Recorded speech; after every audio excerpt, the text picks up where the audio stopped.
All right, this is your Lab 4 Camel. It's a game we're going to create. So if you're in Canvas, you want to select Camel. And what it is a text-based game that you're going to play or you're going to write. But to play it, it runs something like this.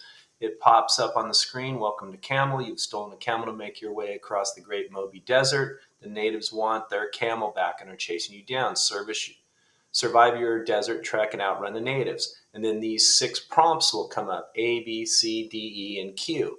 Okay, so you're going to drink from your canteen. You can move ahead moderate, full speed. You can stop and rest. You can check your status, or you can quit. So if you choose C, like this one, so it goes full speed, you move ahead 12 miles. Then you get the choice again. C again, another 12, 17 miles. So you're randomly going to generate your full speed ahead. Then it's E, status check.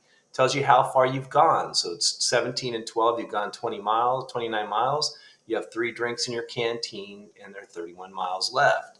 Then it's okay that your choices pop up again. And this time B, you want to go moderate speed. So you don't go as fast, and you play it and you keep hitting, clicking and clicking.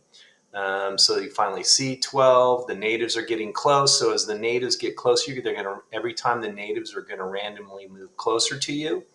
And then you're going to just keep choosing choices. You put Q if you want to quit the game. E is for status check. It tells you about what you have. Other than that, you just try and go across the desert before they catch you. And then we're going to program that game. Okay, that being said, that's our first step.